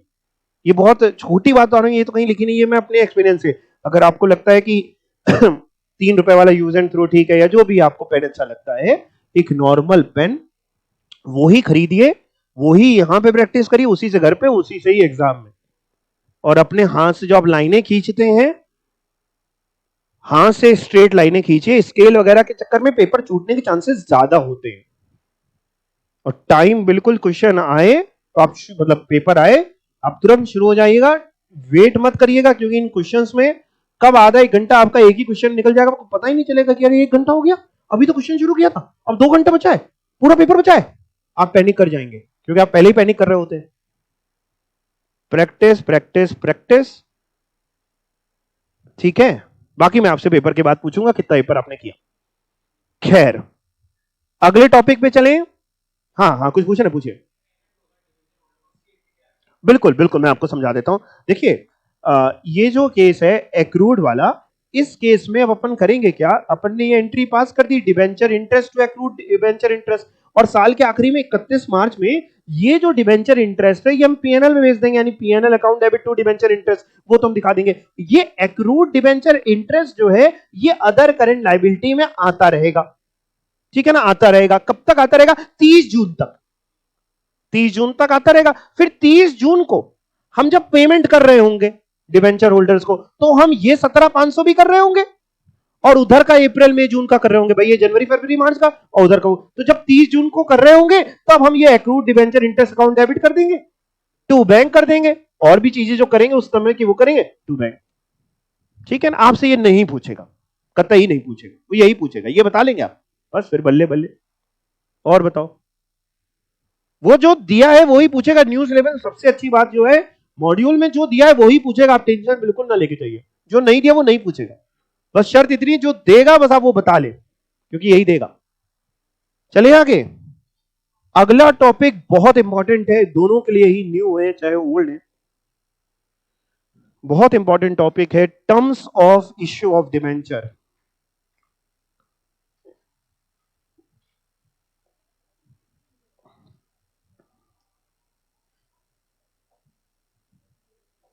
ओल्ड वालों को मिल गया? कहां पे दिया उनकी बुक में? मिल गया आपको? ठीक है। ये क्या है मैं आपको पहले समझा दूं फिर पढ़े।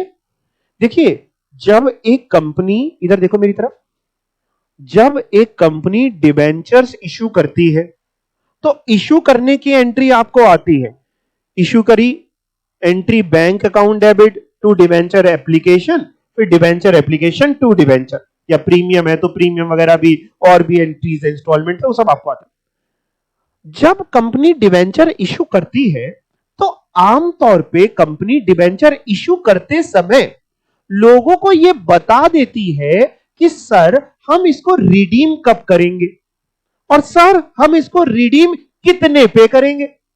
मतलब आज कंपनी ने डिबेंचर इशू करे, मैं कंपनी बन जा रहा हूं, आप डिबेंचर होल्डर, तो आमतौर पे मैं जब आज आपको इशू करूंगा ना, तो नॉर्मली मैं सारी चीजें क्लियर कर देता हूं ताकि बाद में कोई कंफ्यूजन, कोई दिक्कत ना हो। तो मैं आपको बता दूंगा कि सर ये डिबेंचर मैं आज इशू कर रहा हूं आपको, लेट से पार पे, जिसको मैं 5 साल बाद 10 साल बाद मैं रिडीम कर दूंगा पार पे। तो मान लो 100 रुपए का डिबेंचर मैं आज इशू कर रहा हूं, आपसे लेकर रहा हूं 100, और रिडीम भी कर दूंगा 100 पे। या ऐसा भी हो सकता है कि कंपनी कहे कि सर आज हम इशू कर रहे हैं पार पे और रिडीम कर देंगे इतने साल बाद प्रीमियम पे। बीच में ब्याज तो सभी केसेस में देगी, और इशू और रिडीम के लिए उसने पहले बता दिया कि हम इशू कर रहे हैं लेट से पार पे, और रिडीम किस पे कर रहे हैं कि इशू के समय सर आप हमको 100 दे दीजिएगा, और रिडीम हम आपको ना 10% प्रीमियम पे कर देंगे, 110 रुपए वापस कर देंगे। कंपनी के पॉइंट ऑफ व्यू से कंपनी के लिए फायदा है कि नुकसान है? नुकसान है, पार पे ले रहे हैं और प्रीमियम पे रिडीम करेंगे। अब ये जो नुकसान है ये कंपनी को तो आज ही पता है ना, क्योंकि कंपनी ने ही तो कहा है कि हम ऐसा करेंगे। जब आज ही पता है तो जब आप इशू की एंट्री करते हैं उसी समय ये नुकसान को भी बुक कर लेना चाहिए। फिर से अकाउंट्स में कॉन्सेप्ट होता है कंजर्वेटिज्म। तो मैं बार बार बोलते बोलते बड़ा डरने लगा हूं, क्योंकि आप लोग कहते हैं हमने कुछ सुना ही नहीं 11th-12th में। कंजर्वेटिज्म कॉन्सेप्ट कहता है कि सारे एक्सपेंसेस, सारे लॉसेस जो नोन है उसको बुक कर लीजिए। इनकम तो तब तक बुक ना करना जब तक सर्टेन हो जाए, बट एक्सपेंसेस बुक कर लो, लॉसेस बुक कर लो। थोड़ा कंजर्वेटिव होके चलो, थोड़ा बच बच के चलो। तो यानी हमने अगर आज डिबेंचर इश्यू करे हैं पार पे, जिसको हम रिडीम करेंगे प्रीमियम पे, और टर्म्स पहले से ही क्लियर है। एक चीज हो सकती है टर्म्स पहले से क्लियर नहीं है, तो चलो ठीक है, आज इश्यू करते समय हमें क्या पता कि हम रिडीम किस पे करेंगे, छोड़ते हैं, आज इश्यू की एंट्री करते हैं, रिडीम जब करेंगे तब की तब देखेंगे। लेकिन अगर आज पहले से टर्म्स क्लियर हैं कि इश्यू कर रहे हैं पार पे, रिडीम करेंगे प्रीमियम पे, कंपनी को पता है कि भैया इतना नुकसान होगा, तो आज वो नुकसान आप एंट्री तो करनी पड़ेगी। और सर क्या क्या केसेस हो सकते हैं, और केसेस हो सकते हैं, इश्यू कर रहे हैं डिस्काउंट पे, रिडीम करेंगे पार पे। इश्यू कर रहे हैं डिस्काउंट पे, लेट से 90 पे, 100 रुपए का डिबेंचर 90 पे इश्यू कर रहे हैं, 10 का डिस्काउंट, रिडीम करेंगे 100 पे। या हो सकता है इश्यू कर रहे हो डिस्काउंट पे, रिडीम करेंगे प्रीमियम पे। या हो सकता है इश्यू कर रहे हो प्रीमियम पे, रिडीम भी कर रहे हो प्रीमियम पे। कैसा भी केस बन सकता है, और इस पे बहुत आसानी से क्वेश्चन बनते हैं। तो एमसीक्यू हो बहुत इंपॉर्टेंट, एमसीक्यू के लिए, न्यू सिलेबस के लिए बहुत इंपॉर्टेंट, क्योंकि एक छोटा क्वेश्चन दे दिया, 3-4 केसेस दे दिए कि इन सब में एंट्रीज बता दो, और रटी रटाई एंट्री होती, इजी एंट्रीज होती है। कैसे करने वाले हैं, पहले पैरा पढ़ते हैं फिर क्वेश्चन करेंगे। When A company issue debenture, it usually, आमतौर पे, normally mentions the terms on which they will be redeemed on their maturity. जब भी एक कंपनी डिबेंचर इशू करती है तो आमतौर पे उसके टर्म्स पहले ही बता देती है लोगों को कि सर हम मैच्योरिटी पे कैसे रिडीम करने वाले हैं। Redemption of debenture means, redemption का मतलब क्या है, discharge of liability on account of debenture holder by repayment. किसको रीपेमेंट कर देना है, किसका पैसा कंपनी वापस कर रही है, debenture holder. Debenture can be redeemed either at par or premium, depending upon कि क्या टर्म्स एंड कंडीशन है इशू की और रिडेम्पशन की। इससे रिलेटेड 6 कंडीशंस बन सकती हैं। क्या क्या 6 कंडीशन, आइए यहां से पढ़े फिर एंट्री करें, इससे बढ़िया यहीं से पढ़ते हैं। ये देखो, ये 6 कंडीशंस बन सकती है, और एक एक में एंट्री भी समझाता जाऊंगा। सबसे पहली कंडीशन बन सकती है issue at par and redeemable at par. तो एक मैं छोटा अमाउंट मान लू, जल्दी अमाउंट से एंट्री थोड़ी जल्दी दिमाग में बैठती है, मैं ऐसा लगता है। इशूड एट पार मतलब जैसे 100 रुपए का डिबेंचर है तो इशू हुआ 100 पे, रिडीम भी होगा 100 पे। तो इस पे तो जो नॉर्मल आपने एंट्री सीखी थी बिल्कुल वही होगी। नॉर्मल आपने क्या सीखी थी, मैं उसको रिपीट कर रहा हूं। आपने सीखी थी bank account debit to debenture application, debenture application to debenture. अगर हम दोनों एंट्री को मर्ज कर दें तो नेट एंट्री क्या थी, bank account debit to debenture. यहां सारी चीजें इन्होंने नेट से करी हुई है कि जब इश्यू में रिडेम्पशन की कंडीशन दी है तो उन्होंने कहा नेट से। वैसे हम ड्यू करके भी कर सकते हैं कि bank account debit to debenture application to debenture, but इन्होंने खुद ही नेट से करी है तो हम क्यों आपका काम बढ़ाएं। यानी इसमें नेट एंट्री क्या होने वाली, bank account debit to debenture, जितने परसेंट डिबेंचर हो बैंक अकाउंट डेबिट टू, जैसे 12% है तो bank account debit to 12% debenture. 100 रुपए 100 रुपए, अब 100 रुपए मैं बोलता हूं तो इंटू नंबर ऑफ डिबेंचर जितने करें वो तो होंगे। यानी सबसे पहली एंट्री बहुत इजी, बैंक अकाउंट डेबिट 100 रुपए टू डिबेंचर 100 रुपए। दूसरा केस हो सकता है इश्यू करे आपने डिस्काउंट पे 90 पे, रिडीम कर रहे हैं पार पे। अगेन ये केस भी वैसा ही है जो आपको सिखाया था। आपको याद होगा तो मैंने आपको ना ऑलरेडी जब कैश में इश्यू करने का सिखाया था तो 3 चीजें सिखाई थी, पार पे इश्यू करना, प्रीमियम पे इश्यू करना, डिस्काउंट पे। अगर सोचो सोचो सोचो, रिडीम होना है पार पे, रिडीम किस पे होना है, पार पे, और इश्यू होना है पार पे, वो आप सीख चुके हो। अगला रिडीम होना है पार पे, इश्यू होना है डिस्काउंट पे, वो भी आप सीख चुके हो, उसमें भी हम तो कुछ नया नहीं सिखा देंगे। तीसरा रिडीम होना है पार पे, इश्यू होना है प्रीमियम पे, वो भी सीख चुके हो। जब रिडेम्पशन पार पे है तो इश्यू में भी पार पे हो, मे भी प्रीमियम पे हो, मे भी डिस्काउंट पे हो, वो हम लोगों को आता है। यानी ये पहला केस, दूसरा केस, तीसरा केस हमें आता है, लेकिन हम यहां पढ़ेंगे भी, हमें आता है। तो दूसरे केस में क्या है, इश्यू करे डिस्काउंट पे, लेट्स से 90 पे, रिडीम करेंगे पार पे। सर एंट्री क्या करेंगे बेटा, वही जो वहां करते थे, बैंक अकाउंट डेबिट 90, जितना पैसा मिला, discount on issue of debenture account debit 10 to debenture account 100। इसमें बताओ कुछ नया सीखा आपने, कुछ नया नहीं सीखा, बस वहां ड्यू करके कर रहे थे, एक डायरेक्ट एंट्री पास कर दी थोड़ी। तीसरा इश्यू करा है प्रीमियम पे, लेट्स से 110 पे मान लेते हैं, रिडीम कर रहे हैं पार पे, यानी 100 रुपए पे रिडीम कर रहे हैं। ऐसे में सेम एंट्री जो आपने पीछे सीखी थी, बैंक अकाउंट डेबिट, आज कितने मिलेंगे, 110 मिलेंगे, प्रीमियम मिला के आज आपको मिलेगा। टू डिबेंचर में हमेशा नॉमिनल वैल्यू आती है 100 रुपए, टू एसपीआर जो आप करते हैं 10 रुपए। आप समझे, ये तीनों केसेस में कुछ भी नया नहीं था। टोटल 6 केसेस में ये 3 केसेस में कुछ भी नया नहीं। यानी जहां पे जब रिडीम किस पे हो रहे हैं, तीनों केसेस में देखो कॉमन बात, रिडीम किस पे हो रहे हैं, पार पे। तो हमें पता है पार पे रिडीम हो रहे हैं। अब इश्यू पे भी, अगर इश्यू भी पार पे होगा तो bank account debit to debenture, मेरी तरफ देखते रहना ना, आप भी सोचना आपको आ जाएगी entry, bank account debit to debenture. दूसरा, रिडीम पार पे हो रहे हैं, इश्यू डिस्काउंट पे हो रहे हैं, तो bank account debit discount on issue of debenture account debit to debenture. तीसरा, रिडीम पार पे हो रहे हैं, इश्यू प्रीमियम पे हो रहे हैं, bank account debit to debenture to SPR. यहां तक बात समझ में आई? अगले केसेस सर कौन से? अगले केसेस वो होंगे जहां रिडेम्पशन किस पे हो रहा है। देखो आप देखो पहले, रिडेम्पशन किस पे हो रहा है? प्रीमियम पे। अभी इश्यू पे आता है, रिडेम्पशन किस पे हो रहा है? प्रीमियम पे। रिडेम्पशन किस पे हो रहा है? तो सर इश्यू किस पे हो रहा है? इश्यू पे अगेन, इश्यू या तो पार पे होगा, इश्यू या तो डिस्काउंट पे होगा, इश्यू या तो प्रीमियम। समझ गए? 6 सिचुएशन कैसे बनी है? पहली 3 सिचुएशन जहां रिडीम पार पे हो रहा है, इश्यू में पार प्रीमियम डिस्काउंट। अगली 3 रिडीम प्रीमियम पे हो रहा है, इश्यू में पार प्रीमियम डिस्काउंट या पार डिस्काउंट प्रीमियम, जैसा भी दिया। चलो फोर्थ केस समझते हैं। इश्यू किया है पार पे, रिडीम करेंगे प्रीमियम पे, यानी इश्यू किया है आज 100 रुपए पे पार पे। आज कंपनी को मिले 100 है, लेकिन कंपनी वादा कराई है कि हम तुमको वापस करेंगे प्रीमियम पे, लेट से 110 पे। अब जरा सोचो, आज कंपनी को मिले कितने? 100। कंपनी लेकिन जब भी वापस करेगी 5 साल बाद, 10 साल बाद, जो भी टाइम पीरियड है रिडेम्पशन का, मैच्योरिटी का, वापस कितना करेगी? 110। कंपनी का लॉस कितना है? 10 का। लॉस बोले इसको कि डिस्काउंट बोले? लॉस है, डिस्काउंट तो है नहीं, लॉस है। तो आज कंपनी क्या करे? आज जो पैसा मिला, अगर मान लो जैसे इश्यू भी पार पे होते, सुनना मेरी बात को, इश्यू भी पार पे होते और रिडीम भी पार पे होते, जो पहला केस था ये, अगर ये होता जो पहला केस था, इश्यू भी पार पे रिडीम भी पार पे, तो एंट्री क्या होती? बैंक अकाउंट डेबिट 100 रुपए टू डिबेंचर 100 रुपए। बैंक अकाउंट डेबिट जितना मिला टू डिबेंचर नॉमिनल वैल्यू।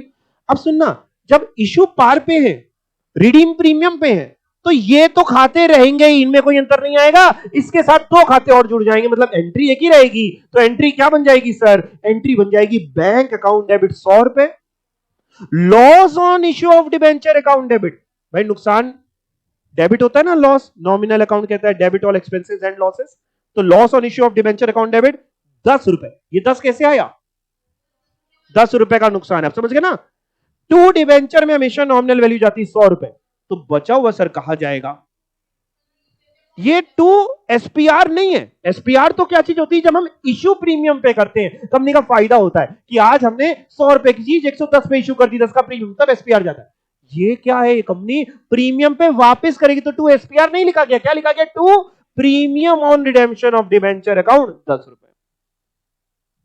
क्या एंट्री बनी? Bank account debit loss on issue of debenture account debit to debenture account to premium on redemption of debenture account. जी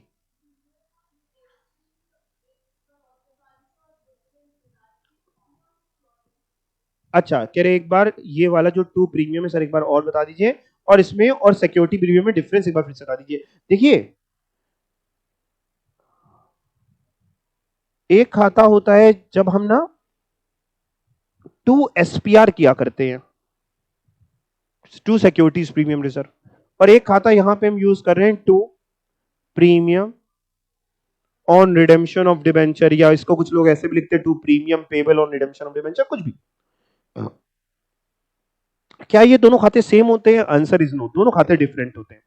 ये खाता क्या represent करता है वो सुनो। ये खाता ये रिप्रेजेंट करता है कि आज जब हमने इश्यू किया डिबेंचर, तो हमने इश्यू किया है एट प्रीमियम। ये खाता क्या रिप्रेजेंट करता है कि हमने इश्यू करें डिबेंचर्स एट, यानी कंपनी का बेनिफिट, कंपनी का फायदा, प्रॉफिट आप बोल लीजिए, ठीक। और सर ये खाता क्या रिप्रेजेंट कर रहा होता है? ये खाता ये रिप्रेजेंट कर रहा होता है कि कंपनी रिडीम करेगी डिबेंचर्स एट प्रीमियम, कंपनी का नुकसान। समझ गए? तो ये खाता बेसिकली, और समझना चाहे आपने छेड़ा है तो सुन लीजिए सभी लोग, ये खाता बेसिकली लाइबिलिटी रिप्रेजेंट कर रहा होता है कंपनी की, कि आज नहीं तो कल कंपनी को 10 रुपए ज्यादा वापस करने हैं लाइबिलिटी के तौर पे। और ये खाता आपको बताइए वो कैपिटल प्रॉफिट का तौर पे। ठीक है, तो एंट्री क्या हुई, वापस इसमें आ जाते हैं। एंट्री क्या हुई, bank account debit, loss on issue of debenture account debit, to debenture, to premium on redemption of debenture account. और एक बात सिखा दे, आगे काम आ जाएगी अपने सबके।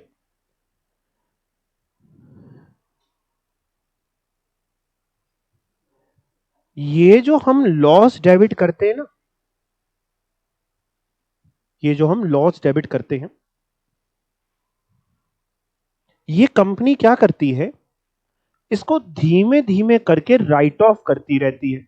कंपनी का नुकसान है ये। अब जैसे लेट से 5 साल की मैच्योरिटी है डिबेंचर्स की, 10 रुपए का नुकसान है, तो कंपनी हर साल 2-2 रुपए राइट ऑफ करती रहती है। 2-2 सर कैसे निकाल दिया आपने, 10 रुपए का नुकसान। आप लिखिएगा नहीं, सभी भी आगे आएगा। अभी तो सिर्फ थोड़ा इसलिए समझा देते हैं कि आगे जब आएगा तो आपका माइंड बिल्कुल सो ना जाए, आपको ये ना लगे कि सब कुछ सारी नई बातें आ रही। नहीं, ये 10 रुपए का नुकसान आज कंपनी ने बुक किया, जैसे डेबिट होता है नहीं, ये नुकसान डेबिट हुआ। फिर कंपनी की ड्यूटी है कि स्लोली एंड ग्रेजुअली इस नुकसान को राइट ऑफ करे। अब राइट ऑफ कैसे करेगी, मैच्योरिटी पीरियड जितना है, लेट से 5 साल का मैच्योरिटी पीरियड है, तो 5 साल में राइट ऑफ करेगी। तो अगर 10 रुपए को राइट ऑफ करना है 5 साल में, तो हर साल कितने रुपए राइट ऑफ करेगी, 2 रुपए। 10 रुपीज डिवाइड बाई 5 या 2 रुपए। हर साल जब 2 रुपए राइट ऑफ करेगी, तो हर साल एक एंट्री करा करेगी, profit and loss account debit to loss on issue of debenture account 2 रुपए। Profit and loss write off ऐसे ही होता है, पीएनएल से जिससे भी राइट ऑफ कर रही वो डेबिट, पीएनएल डेबिट। जिस चीज को राइट ऑफ कर रही टू लॉस।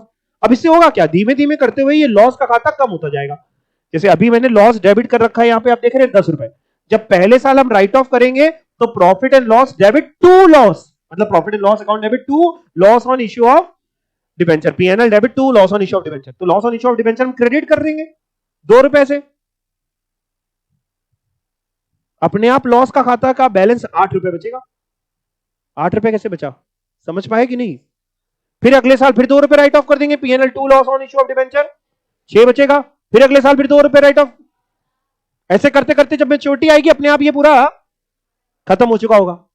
तो सर फिर ये वाला खाते का क्या होगा, ये जो खाता है सर, ये वाला खाता सर, ये वाला, ये खाता लायबिलिटी रिप्रेजेंट कर रहा होता है, वो लॉस रिप्रेजेंट कर रहा था। और उसी के रेफरेंस में एक खाता उसी की तो लायबिलिटी रिप्रेजेंट कर रहा है। ये हमने आज ना जब हमने क्रेडिट किया, ये हम क्या करेंगे, ये हम बैलेंस शीट में लायबिलिटी साइड दिखाते रहेंगे। आपको मैं एक्स्ट्रा ज्ञान दे रहा हूं, सुनते रहना। आपको जहां पे लगे कि मन नहीं कर रहा है तो आंखें बंद कर लेना, कान बंद कर लेना, जो मन हो। बट मैं इसलिए समझा रहा हूं क्योंकि भी मेरे को इसी में एक टॉपिक आपको रिडेम्पशन ऑफ डिबेंचर सिखाना है, काम आएगा, फ्री फंड में नहीं सिखा रहा हूं। ठीक है, ये प्रीमियम जो है ये लायबिलिटी है, लायबिलिटी साइड चला जाएगा, लायबिलिटी में आता रहेगा। 5 साल बाद जब डिबेंचर रिडीम करने का समय आएगा, जब कंपनी का डिबेंचर रिडीम करने का समय आएगा, तब कंपनी क्या करेगी, सुनना। देखो जब डिबेंचर कंपनी इशू करती है, जब डिबेंचर इशू करते हैं तो हम डिबेंचर अकाउंट क्रेडिट करते हैं। ये देखो टू डिबेंचर, हर जगह जब भी डिबेंचर इशू कर रहे थे to debenture, to debenture, to debenture, हर जगह टू डिबेंचर। जब डिबेंचर रिडीम होते होंगे तो डिबेंचर अकाउंट डेबिट होता होगा, जब डिबेंचर इशू होते हैं तो टू डिबेंचर होता है, डिबेंचर क्रेडिट होता है। डिबेंचर जब खत्म होते होंगे, रिडीम होते होंगे, तो डिबेंचर डेबिट होता होगा। और एक चीज डेबिट करेंगे, premium on redemption of debenture account debit, जब रिडीम करेंगे। टू डिबेंचर होल्डर 110 रुपए से, मतलब जब रिडीम करेंगे तब हम करेंगे डिबेंचर अकाउंट डेबिट 100 रुपए, क्योंकि क्रेडिट नॉमिनल से हुआ था तो उस समय डेबिट भी नॉमिनल से होगा। Premium on redemption of debenture account debit 10 रुपए, टू डिबेंचर होल्डर 110 रुपए, और अगली एंट्री पेमेंट कर देंगे, डिबेंचर होल्डर टू बैंक 110। अपने आप ये प्रीमियम का खाता बाद में जाके खत्म हो जाएगा। खत्म कैसे हो जाएगा, लायबिलिटी साइड आता रहा, वो इंतजार कर रहा था सही समय आने का, 5 साल तक आता रहा। 5 साल बाद जब सही समय आया, ये खाते को हमने डेबिट किया, खत्म हो जाएगा। और ये वाला खाता कैसे खत्म होएगा, ये वाला खाता हर साल राइट ऑफ कर रहे होंगे। क्लियर हो गया? तो यानी एंट्री बनी। वापस अगर अभी तक कुछ भी ना समझ में आया हो तो यही सीख लो, केवल इतना ही सीख लो, कोई बात नहीं, वहां पे एक बार और समझा देंगे। क्या एंट्री बनी? Bank account debit, loss on issue of debenture account debit, to debenture account, to premium on redemption of debenture account. Bank account debit में आज जितना मिला, आज पार पे इशू करे तो 100 मिले तो 100। Loss on redemption of debenture account debit में 110 पे रिडीम करेंगे, 10 का लॉस है, तो loss on issue of debenture account में 10 रुपए आएंगे। टू डिबेंचर नॉमिनल वैल्यू 100 रुपए और to premium on redemption of debenture 10 रुपए। यहां तक क्लियर हो गया? अगला केस क्या हो सकता है? अगले केस में आप इशू कर रहे हैं डिस्काउंट पे और रिडीम किस पे कर रहे हैं? प्रीमियम पे। लेट से आप इशू कर रहे हैं 90 पे और रिडीम कर रहे हैं कितने मान ले? 110 मान ले, चलो 110 ही मान लेते हैं। ऐसे केस में डिस्काउंट भी डेबिट होगा और लॉस भी। आप समझ रहे हो? आज जो मिलेंगे वो बैंक अकाउंट में डेबिट होंगे। बताओ बैंक अकाउंट में कितने रुपए आएंगे? 90। आज 90 मिलेंगे, भाई डिस्काउंट पे दे रहे हैं तो आज 100 तो मिलेंगे नहीं, 90। डिस्काउंट कितने का है? Discount on issue of debenture 10। 10 समझ के 90 पे इशू कर रहे हैं तो 10 का discount. Loss on issue of debenture क्यों आ गया यहां? ये वाला जो प्रीमियम पे रिडीम कर रहे होगे, ये जो प्रीमियम पे रिडीम कर रहे हो, इसका नुकसान 10 रुपए। टू डिबेंचर 110 होगा कि 100 होगा कि 90 होगा? नॉमिनल वैल्यू रहता है हमेशा 100। क्या ये एंट्री बैलेंस है? Answer is no. क्यों सर? क्योंकि देखो आप डेबिट हुआ है 90 प्लस 10 प्लस 10, डेबिट हुआ 110, क्रेडिट तो भी 100 ही है, तो 10 और कहां जाएगा? प्रीमियम में, to premium on redemption of debenture. अब आप बताओ फोर्थ केस में और फिफ्थ केस में अंतर क्या है? आप समझ पाए ना? फोर्थ और फिफ्थ में, फोर्थ में डिस्काउंट कहीं नहीं था, फिफ्थ में डिस्काउंट था, तो बस फिफ्थ में एक खाता और डेबिट हो गया, discount on issue of debenture. तो एंट्री बनी, फोर्थ की एंट्री जो थी, फोर्थ की एंट्री बनी bank account debit, loss on issue of debenture, to premium on redemption of debenture. Fifth की entry bank account debit, discount on issue of debenture account debit, loss on issue of debenture account debit, to debenture, to premium on redemption of debenture. अगर इतनी बात आपके समझ में आ गई हो तो बताओ, आ गई? इसमें भी समझो, देखो इसमें भी अगेन ये जो डिस्काउंट का खाता है और ये जो लॉस का खाता है, ये दोनों ही कंपनी के लिए नुकसान है। डिस्काउंट पे इशू हुआ, ये भी नुकसान है, ये भी लॉस वाले नुकसान। ये दोनों ही कंपनी धीमे धीमे करके हर साल राइट ऑफ करती रहेगी। 5 साल है तो 5 साल में इस 10 में भी 2-2 रुपए, इस 10 के भी 2-2 रुपए राइट ऑफ करती रहेगी। यानी हर साल एंट्री करती रहेगी profit and loss account debit, to discount on issue of debenture account 2 रुपए, to loss on issue of debenture account 2 रुपए, या 2 एंट्रीज में कर लेगी। और ये प्रीमियम कहां चला जाएगा? Premium on redemption of debenture balance sheet में लायबिलिटी साइड में पड़ा रहेगा। और फिर कब जगेगा? कुंभकर्ण की तरफ पड़ा रहेगा। जगेगा कब? हाँ, जब रिडेम्पशन आएगा। एक बात और समझा दूं, ये दोनों ही खाते कौन से, ध्यान से देखते रहना, कौन से दोनों खातों की मैं बात कर रहा हूं? Discount on issue of debenture, loss on issue of debenture. ये दोनों ही नुकसान के खाते हैं। दोनों ही को हमें slowly and gradually right of करना होगा। तो अगर हम चाहें तो हम इन दोनों खातों को अलग अलग खोलने की जगह एक नाम से खोल दें। हम काहे 2 खाते खोले? मतलब अगर हम चाहें तो इन दोनों की जगह एक नाम यूज कर लें, जो नाम आपको अच्छा लगे। इन दोनों में एक नाम मेरे को अच्छा लग रहा है जिस नाम में दोनों कवर हो जाएंगे। लॉस एक थोड़ा ब्रॉडर वर्ड है, यानी हम एंट्री क्या कर सकते हैं? ये तो जो इन्होंने दी ये भी कर सकते हैं, तो कर ही सकते हैं। या फिर हम क्या कर सकते हैं? बैंक अकाउंट डेबिट 90 और ये जो 2 खाते इसकी जगह केवल loss on issue of debenture account debit 20, 20 रुपए। जिस 20 में 10 का डिस्काउंट भी आ गया और 10 का वो प्रीमियम वाला लॉस भी आ गया, क्योंकि एक खाता खोल में राइट ऑफ तो करना ही, काहे के लिए जबरदस्ती के खाते बढ़ाते चले जाए। To debenture, to premium on redemption of debenture. समझ गए? पक्का? आप बगल में लिख लो ना, लिख लो इसी में, इसी केस के बगल में लिख लो। और क्या कर सकते हैं? और आप ये अमाउंट्स लिख रहे हो क्या? लिख लोगे तो बाद में जब रिवाइज करोगे तो इजी लगेगा आपको थोड़ा। और क्या कर सकते हैं इसी में ही, बैंक अकाउंट डेबिट कर सकते हैं 90 से।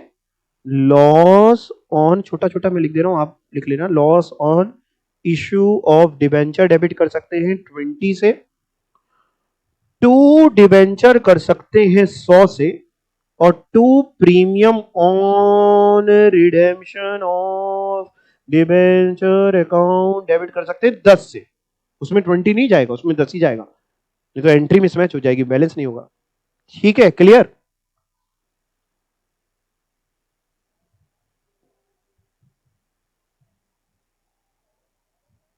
ओल्ड सिलेबस वाले बच्चे ध्यान दें, एमसीक्यू पेपर में अगर जो एंट्री ये लिखी है लेफ्ट हैंड साइड ये भी सही है, राइट हैंड साइड ये भी सही है, क्योंकि एमसीक्यू पेपर में ऑप्शन क्या बनेंगे क्या बताओ। और न्यू सिलेबस वाले जो बने वो कर सकते हैं, do what ever you want. तीसरा केस करें। तीसरा केस क्या होगा, इशूड एट प्रीमियम। अब देखो है क्या, इशूड एट प्रीमियम, लेट से तुमने 110 पे इशू करे और रिडीम करोगे प्रीमियम पे 120 मान ले इसको, ताकि आपको थोड़ा कंफ्यूजन हो, इसको भी 110 मान लेंगे तो फिर कंफ्यूजन हो जाएगी, 110 भी मान सकते थे। Issued at premium redeemable at premium, आपने जो एक केस ये किया था, ये थर्ड वाला, जहां पे इशूड एट प्रीमियम था, रिडीमेबल एट पार था, इसमें क्या एंट्री हुई थी, bank account debit to debenture to securities premium. हम लोग ने ये माना था इशू हो रहा था 110 पे, रिडीम हो रहा था 100 पे, तो आपने कहा था bank account debit 110 to debenture 100 to SPR 10। ये तो होगा ही होगा, इसकी जगह रिडीम एंड प्रीमियम है, दो खाते और डाल दो इसमें, एक लॉस वाला डेबिट और एक to premium on redemption of debenture debit, यानी एक क्रेडिट, मतलब यानी क्या एंट्री बन जाएगी, बैंक अकाउंट डेबिट जितने आज मिले, आज कितने मिले 110, loss on issue of debenture कौन सा वाला, नहीं नहीं लॉस ये वाला, with the amount of premium on redemption 20 रुपए। कितने रुपए, 20 रुपए। कैसे 20 रुपए, नॉमिनल वैल्यू से निकाला तो भाई 20 का डिस्काउंट, ये 20 का मतलब प्रीमियम पे वापस कर रहे हैं। To debenture 100 to premium on redemption of debenture 20 to SPR, एक बार चेक करो एंट्री बैलेंस है, नहीं बैलेंस है, अच्छा चेक कर लो, बट कैलकुलेटर उठाओ, डेबिट का टोटल अलग करो, क्रेडिट का टोटल, जब कर लेना तो बताना, है बैलेंस है। अब बताओ अगर इन 6 केसेस पे क्वेश्चन आएगा एग्जाम में तो कर लेंगे, हैं? इन्होंने इस पे एक बहुत बढ़िया एग्जाम्पल दिया है, इलस्ट्रेशन 10, ये आपका होमवर्क है, 1,00,000 डिबेंचर इंटू 100, जैसे मैंने ऊपर 100 से 90 से एक डिबेंचर किया, आप एक का मत करना यहाँ पे, फिर 1,00,000 डिबेंचर के हिसाब से सारे कर लेना, उसके बाद अपना आंसर बाद में चेक करना, पहले सारे कर लेना, तो कोई नहीं कर पाओ, कुछ ना हो पाए तो बताना, प्लस एक काम और करके आना, ये वाला जो अकाउंटिंग ट्रीटमेंट लिखा हो डिस्काउंट या loss on issue of debenture, ये एक बार रीड करके आना, ठीक है? वो जो लॉस को नहीं बताया था राइट ऑफ करना है, डिस्काउंट को, वो ही है, इसको कैसे राइट ऑफ होता है वो एक बार रीड करके आना, फिर पढ़ेंगे। हाँ अच्छा, अगर कह रहे हैं ये जो है ये 110 होता, ये वाला जो है ये ना, कह रहे हैं इश्यू भी अगर प्रीमियम पे होता और रिडीम भी प्रीमियम पे, तो और कह रहे हैं सर मान लीजिए ये भी 110 होता और ये 120 ना होके 110 मान लेते, तो क्या होता, ऐसे में ये हो जाता, ये तो 10 रहता है ये वाला,